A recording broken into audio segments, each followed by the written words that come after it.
e vamos neste momento ouvir a mensagem da palavra do Senhor no livro do profeta Isaías, o capítulo de número 7. E nós leremos dos versículos 1 ao 14.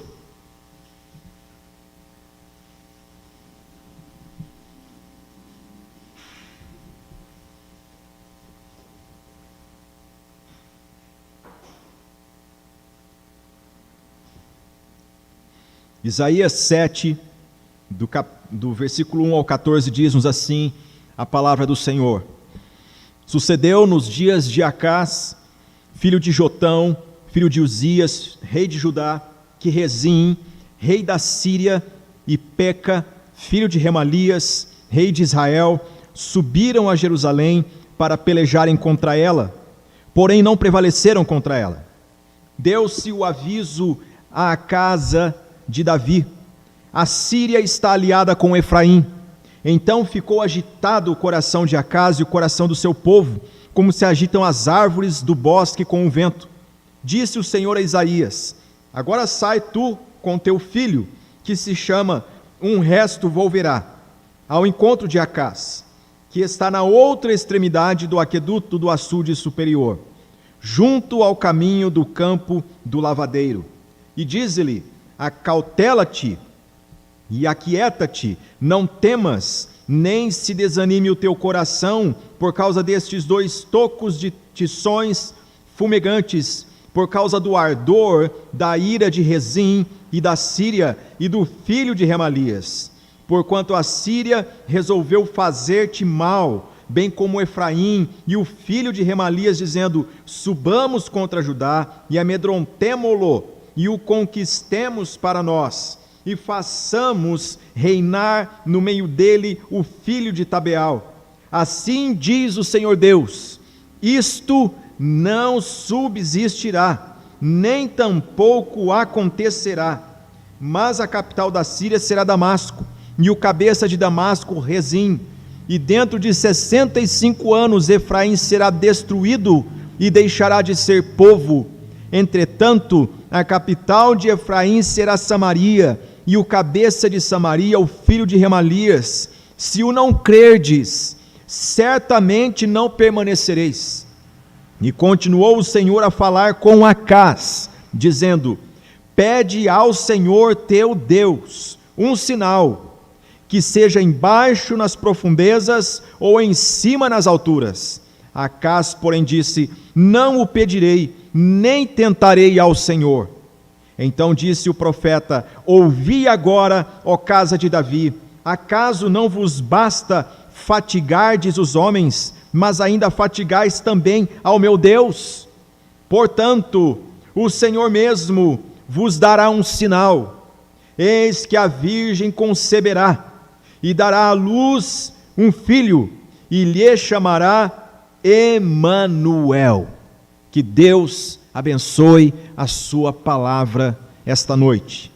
Meus irmãos, eu quero meditar com vocês hoje no tema do socorro bem presente. O socorro bem presente. Todos nós nos lembramos, é um dos textos dos Salmos que nós nos alegramos muito quando ouvimos: Deus é nosso refúgio e fortaleza, socorro bem presente. Bem presente é uma declaração de convicção.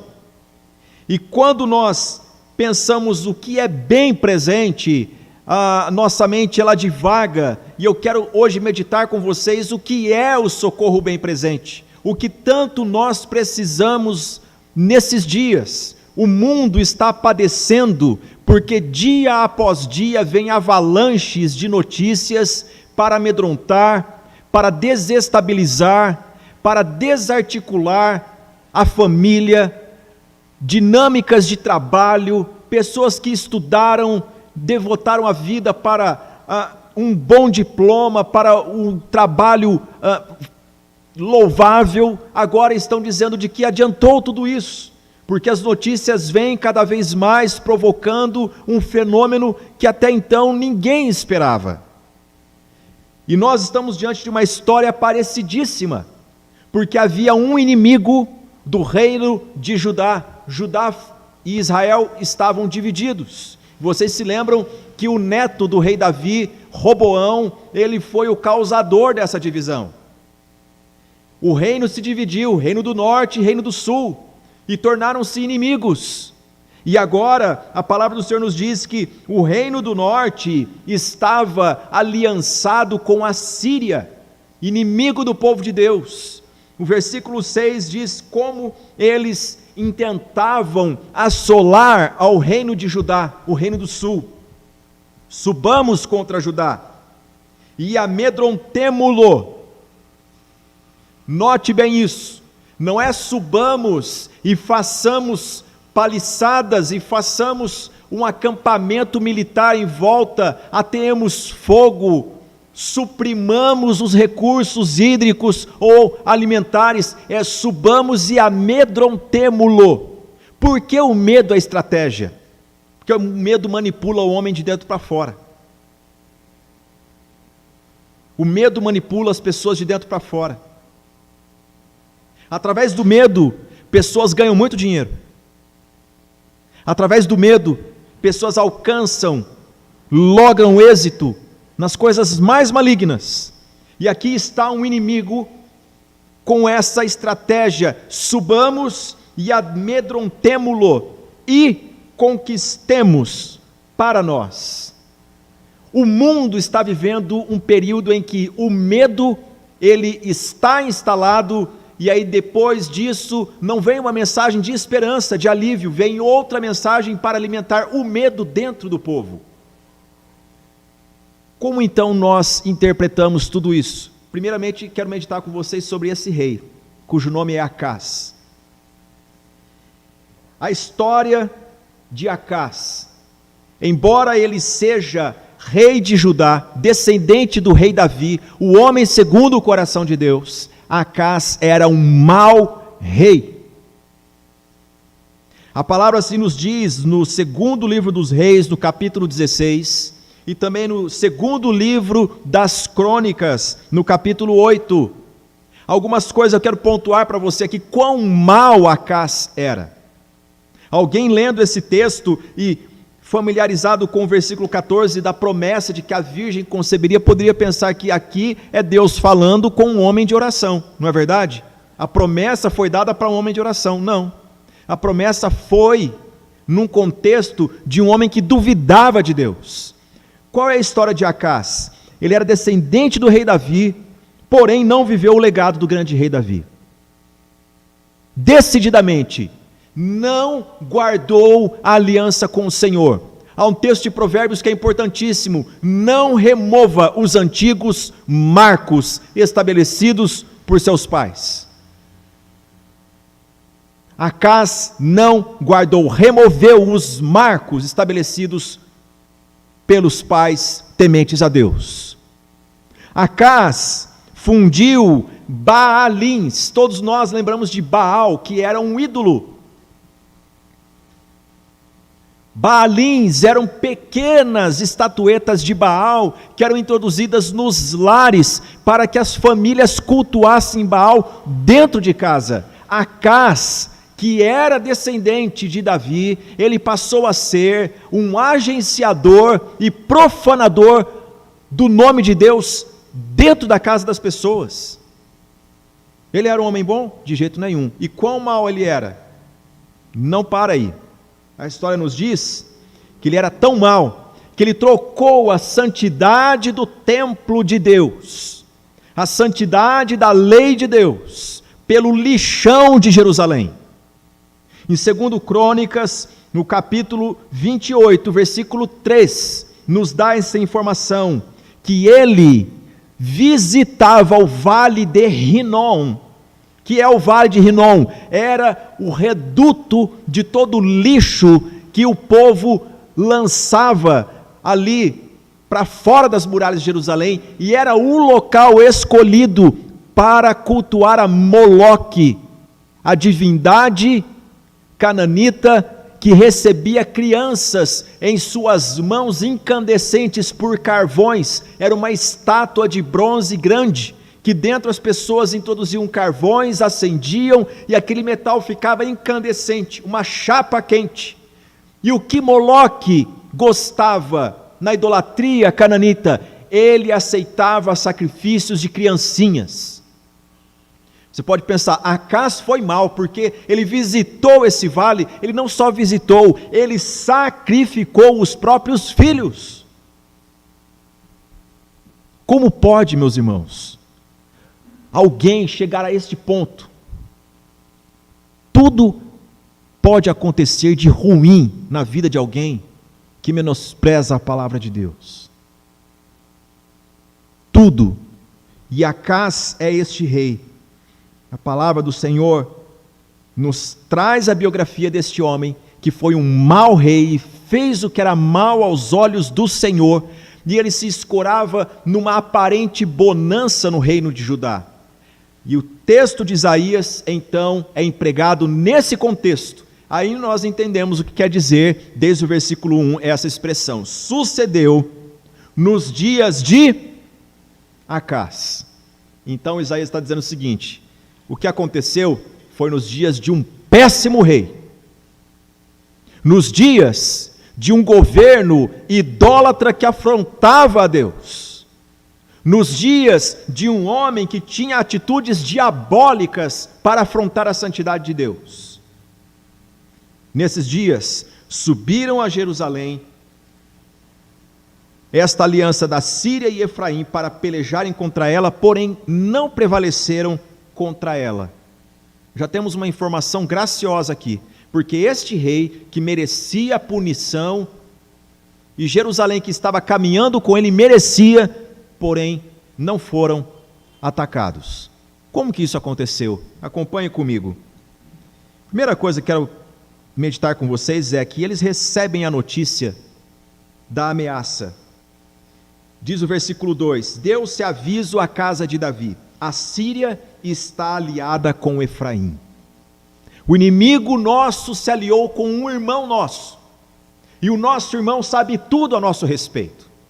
Efraim é tribo de Israel, fala a nossa língua, pensa como nós, e agora este que é irmão se torna aliado do inimigo, e essa notícia turba o coração de Acás e o povo. O texto, ele é enfático, diz que o coração do povo e o coração do rei se agitaram como árvores, como bosque ao vento. Dá para imaginar o que é isso? Um rei desgrenhando os cabelos e saindo pelos corredores de um palácio, gritando de pavor.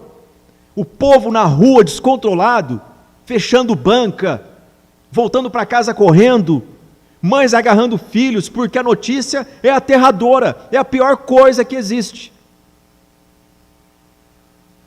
E então, disse o Senhor a Isaías, versículo 3: sai tu com teu filho, que se chama Um Resto Volverá. O que quer dizer isso? Deus ordenou que Isaías colocasse este nome no seu filho, Um Resto Volverá, e é uma promessa de Deus. Meu povo vai ser disciplinado, mas eu não vou permitir que meu povo seja exterminado. Eu vou cuidar do meu povo, eu disciplino o meu povo porque eu o amo. Isaías leva seu filho, cujo nome é Um Resto Volverá, e vão ao encontro de Acás. Versículo 3, a parte B diz que está na outra extremidade do aqueduto do açude superior, junto ao caminho do campo do lavadeiro. O que quer dizer isso? Primeira coisa que um monarca fazia, quando era ameaçado, quando era sitiado por um exército, era manter os recursos hídricos, para que o povo não morresse de sede. E a coisa estava tão imediata, que Isaías é enviado por Deus para falar com o rei, quando ele está lá conferindo o canal d'água, para que o povo não padecesse de sede. Só que nós também lembramos muito bem, e os filmes também manifestam isso, que quando a guerra ela explodia sobre um povo, o canal de fuga era o canal do açude. Então Acás aqui ele está vendo duas coisas: o que pode manter o povo por um determinado tempo, e por onde ele também pode bater-se em retirada. E é ali que Isaías vai entregar a palavra do Senhor. Sabe o que o texto está nos ensinando, meus irmãos? Deus tem uma mensagem para todos nós. Se Deus teve o cuidado de falar com Acás, que era um rei idólatra, que não ligava para ele, quanto mais para o seu povo. Deus não deixa o seu povo sem palavra. Deus não deixa o seu povo confiando em açude, vendo rota de fuga. Deus manda a sua palavra dos altos céus para o nosso coração em tempos de ameaça e de medo. A saída não está por qual aqueduto eu vou, por qual açude, ou quanto tempo essa caixa d'água vai durar. A saída está no Senhor que fez os céus e a terra. Por isso Ele envia a sua palavra. Isaías chega para falar com ele, e a palavra de Deus é clara no versículo 4: acautela-te e aquieta-te. Não temas, nem se desanime o teu coração, por causa destes 2 tocos de tições fumegantes. Que é acautela-te e aquieta-te? Porque Acás fez aliança com a Síria, povo que oprimiu o povo de Deus.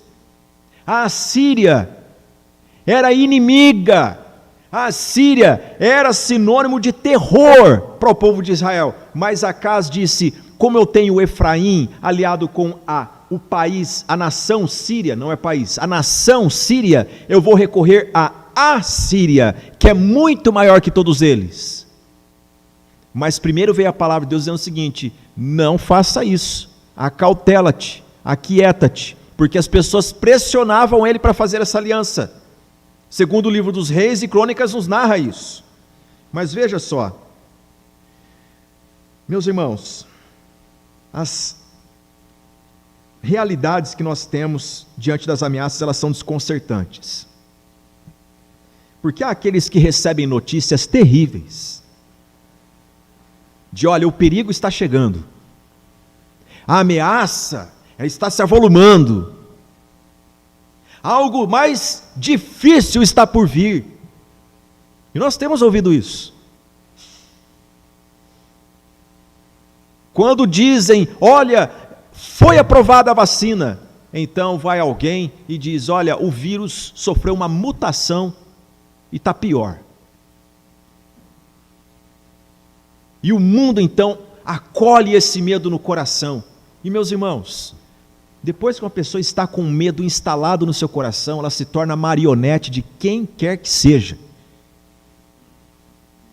principalmente do inimigo das nossas almas. Satanás usa momentos como esse para dizer, teu Deus, onde está? Teu Deus, tua fé, para que serve?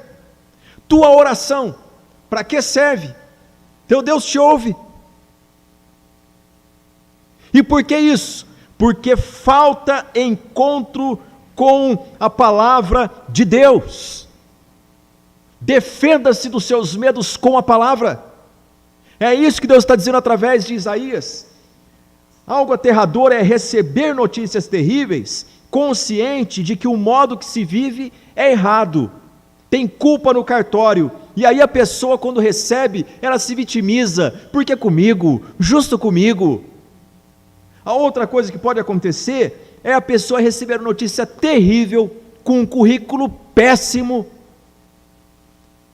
mas ela, ao invés de se agarrar a isso, ela se permite diante da melhor notícia de todos os tempos, que sobrepõe a pior notícia de toda a história humana. É isso que Deus oferece a Acás, e é isso que Deus nos oferece aqui esta noite. Acompanhe comigo a leitura do texto, meus irmãos. Veja só, Acás planejava garantir o recurso d'água, Acás planejava buscar socorro da Síria, e Acás, ele deixou o mais importante, que foi provar do poder de Deus. Olha o que diz o versículo de número 10. Continuou o Senhor a falar com Acás, dizendo, pede ao Senhor teu Deus um sinal, quer seja embaixo nas profundezas, ou em cima nas alturas. Aqui é Deus que está oferecendo para ele. Deus enviou Isaías com o seu filho, que cujo nome era uma promessa de um resto volverá. Deus não permitirá que seu povo seja exterminado da face da terra. E neste encontro o Senhor diz: pede um sinal que eu vou provar para você que eu sou Deus, Acaz. Eu posso mudar você, eu posso mudar Jerusalém, eu posso mudar o contexto de tudo. Pede-me um sinal. E qual foi a resposta de Acaz no versículo 12? Acaz, porém, disse: não o pedirei, nem tentarei ao Senhor. Medite comigo. Quem é que ofereceu um sinal? Deus. Está correta essa fala de Acaz? É a fala de um crente? Não vou pedir sinal, nem tentarei ao Senhor. Se for o versículo isolado aqui, então tem uma declaração que as pessoas podem dizer: olha só que honradez esse homem tem. Não, porque o versículo 13 nos afirma de forma categórica que o que Acaz estava fazendo era não crer no Deus da palavra que prova o poder da sua palavra. Diz o versículo 13: então disse o profeta Isaías: ouvi agora, ó casa de Davi, ó casa real, povo da coroa, povo que conhece a aliança e rejeitou, acaso não vos basta fatigardes os homens, mas ainda fatigais também ao meu Deus? Isaías está dizendo: Deus oferece para você a oportunidade de conhecer o seu poder, de pedir um sinal a Ele que está te oferecendo.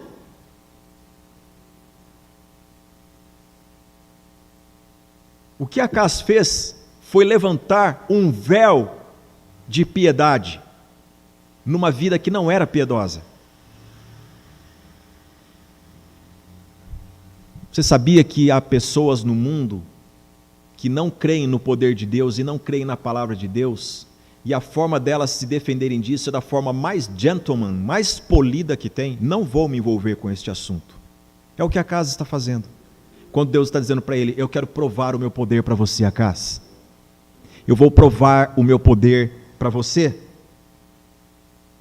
E por que Deus quer provar o poder dele para Acaz? Porque o versículo 7 nos diz: isto não subsistirá, nem tampouco acontecerá. Meus irmãos, olha como Deus é gracioso, porque este homem que não merecia livramento da parte de Deus, Deus disse através de Isaías: não vai acontecer guerra nenhuma, e você não vai cair na mão destes inimigos. Ponto. Falei. Eu sou Deus, eu estou agindo com graça. Você não merece porque você sacrificou seus filhos, você trocou a santidade do templo pela imundície do vale de Rinom. Todavia eu sou Deus gracioso e vou provar para você quem eu sou, e para que a história conte isso, que eu sou gracioso.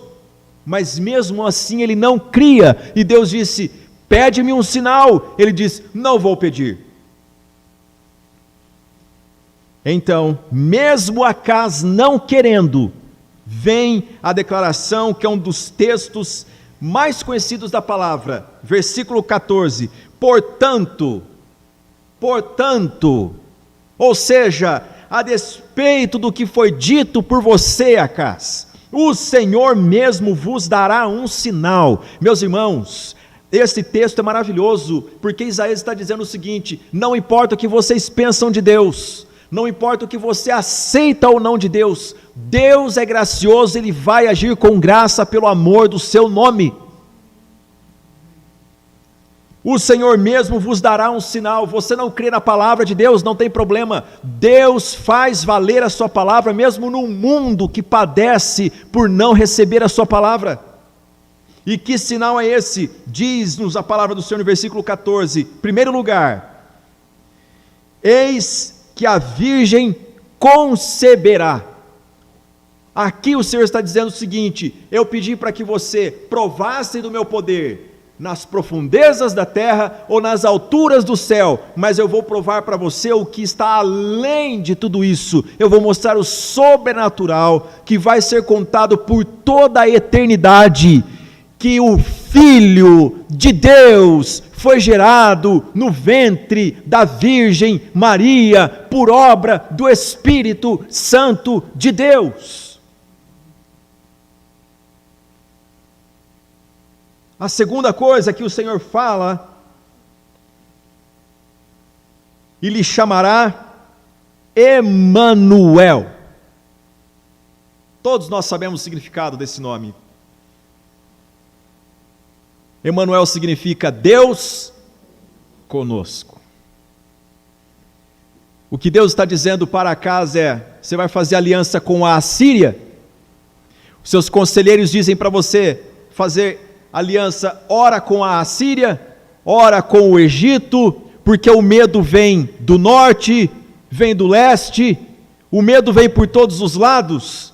Quero dizer para você que a minha promessa para o meu povo não é de um socorro apenas, é de enviar o meu filho, cujo nome é Deus conosco, e não precisa lançar confiança em ídolos, em vale de Rinom, em sacrificar os filhos para Moloque e buscar o auxílio da Assíria idólatra, assassina e pecaminosa, porque o Deus de Jacó está no meio do seu povo. Meus irmãos, que coisa maravilhosa é isso, e como isso muda a nossa vida, como a vida do ser humano muda quando ele tem a consciência: Deus está aqui. Eu não vou lá, não vou atravessar a fronteira para experimentar alguma coisa, alguma energia positiva para momentos tão negativos. Não preciso disso. Por quê? Porque Deus, através da sua palavra, me deu a garantia: eu sou Deus com vocês. Eu sou Deus com vocês. Veio o vírus, sim. Sofreu mutação, sofreu. Mas Deus está conosco. Deus está conosco. Mas pastor, isso não quer dizer que o povo tem crente morrendo. Tem. Deixa eu fazer uma reflexão com vocês aqui. Olha aqui para mim, todos vocês, você que não assiste pela internet também. Certa vez Jesus foi chamado porque Lázaro estava doente. E o Senhor atrasou de propósito. E Lázaro veio a morrer. Lázaro morreu pela vontade de Deus ou não? Sim. Nós sabemos que Jesus ressuscitou Lázaro. Mas e se Jesus não tivesse ressuscitado Lázaro? O Senhor Deus seria glorificado ou não? Lázaro estava com Jesus do outro lado? Certamente que sim. Lázaro estava com Jesus do lado de cá? Também sim. Meus irmãos, é isso que a palavra nos ensina. Quer vivamos, quer morramos, tudo é para a glória do Senhor. A vida não é este sopro, a vida ela é eterna com Cristo. O que fazemos com os nossos medos? Recebemos a palavra do Senhor, e é isso que nós aprendemos aqui esta noite. Primeira coisa, meus irmãos, é que diante de tantas notícias nós temos a melhor notícia de todos os tempos é essa. Não é que Deus vai fazer, Deus já fez. Ele enviou o seu filho pelo ventre de uma virgem. Ela já concebeu há 2000 anos atrás. Ele já nasceu. Não provou apenas esse milagre sobrenatural, mas pela sua vida ele ensinou como confiar em Deus. E ele morreu na cruz do Calvário por amor a todos nós. Essa é a notícia do Evangelho, é a melhor e é mais pungente que a notícia do vírus que está sofrendo mutação. Confie no Emanuel, Deus conosco. Segunda coisa que nós aprendemos aqui, meus irmãos, é que Deus, Ele provou o seu amor enviando Jesus. Provar o poder, Ele sempre prova o seu poder também. Agora, prova de amor igual aquela não tem. Não tem. E o que nós aprendemos aqui é que não há nada mais necessário para o homem moderno do que experimentar Deus, viver seguro em Deus, em tempos de grandes ameaças.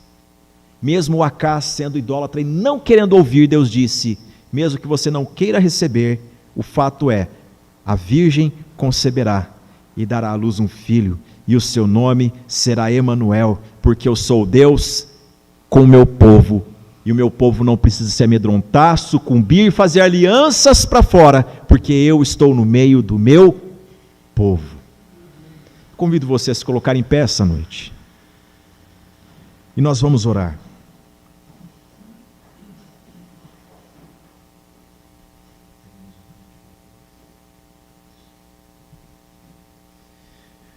De olhos fechados, cabeça curva, eu convido você a entregar seu coração nas mãos deste Deus que vela pelo seu povo, que mesmo quando estamos rodeados de acazes, de homens que